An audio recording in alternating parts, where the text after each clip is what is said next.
Hello guys, it's me মেহেদি। আজকের ভিডিওর টপিকটা কি এটা তো আপনারা থাম্বনেল দেখে বুঝে গেছেন।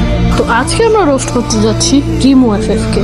রিমো এফএফ এর সম্পর্কে কি ভাবুন, কিছুদিন আগে পিসি চেক করতে যায় যে ধরা খায় আর বলে ভাই আমি পিসি সম্পর্কে কিছুই জানি না, তার সম্পর্কে আমার কিছু শেষ না হলে ক্লিপটা দেখেন।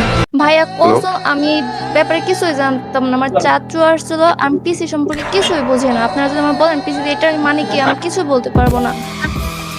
হ্যাঁ, আমি তো এই কন্ট্রোভার্সির মধ্যে ওই যে সজীব ভাইয়াকে বলছিলাম যে আমার পিসিটা এখনই চেক দেন, আমার কোনো টাইম দেওয়ার দরকার না। আমি তো খাই নাই খুদার কসম। আর আমি নামাজ পড়েও আসছি আজকে, আপনি তো সেলসেলায় বেচতে যাবেন। খাইছে রে কত বড় ফরেস্টগার একজন ব্যক্তি। এবার বুঝছেন আমি সত্যি কথা বলছিলাম নাকি মিথ্যা। আপনাদের আরেকটা ক্লিপ দেখাই, এটা মনোযোগ দিয়ে দেখবেন। সো গাইস, আজকে আমরা ভার্সেস করতে যাচ্ছি বিটুকা ভাইয়ার সাথে। আর এই ভাইয়া কিন্তু অনেক ভালো জোন পোষার, আর আমাদের স্কোয়াড মেম্বারও ছিল।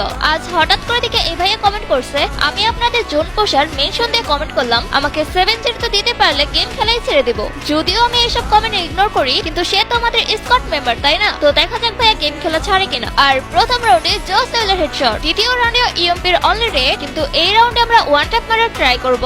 আর ওয়ান ট্যাপ। আর তোমরা যারা আমার সাথে ভার্সেস করতে চাও তারা কমেন্ট বক্সে ইউআইডি দিয়ে যাও। যাই হোক, আবারও ওয়ান ট্যাপ। তো দেখতে দেখতে কিন্তু আমরা 4 রাউন্ড জিতে গেছি, আর মাত্র 3 রাউন্ড লাগে। ভাইয়াকে যদি 7-0 তে দিতে পারি, আমরা শুধু তার রিঅ্যাকশনটা দেখব।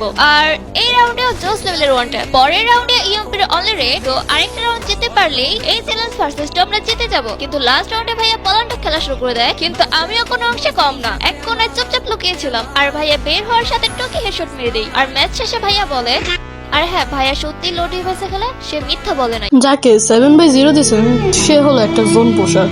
তাহলে একটা জোন পোষারকে মাইরা এত রং দেখায় লাভ নাই। আর ওনার খেলা দেখে বোঝা যাইতেছে যে এটা পুরাই স্ক্রিপ্টেড।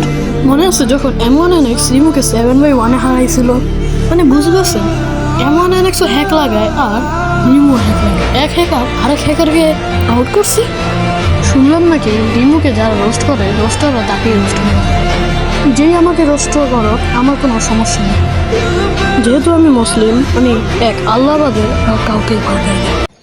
তো গাইস, এটাই আমার আজকের ভিডিও। আমার অনেক কাশি, সেটার কারণে গলার আওয়াজটা এরকম হয়েছে, সবাই একটু ইগনোর করো। আর রমজান মুবারক সবাইকে। আজকের চ্যালেঞ্জ কয়বার রিমু শব্দটা বলছি এটা লেখার আপনারা তো ভাই কেউ কমেন্টই করেন, আমি কি বলবো আর, কত কষ্টের। তো কমেন্ট করলে সারপ্রাইজ আছে, শুধু একজন ঠিক কমেন্ট করতে পারলে সারপ্রাইজটা কি আপনারা বুঝে যাবেন। তো ভাই সবাইকে রমজান মোবারক। আর ভাই লাইক সাবস্ক্রাইব করতে ভুললেন না প্লিজ, ভাই করে দিয়েন।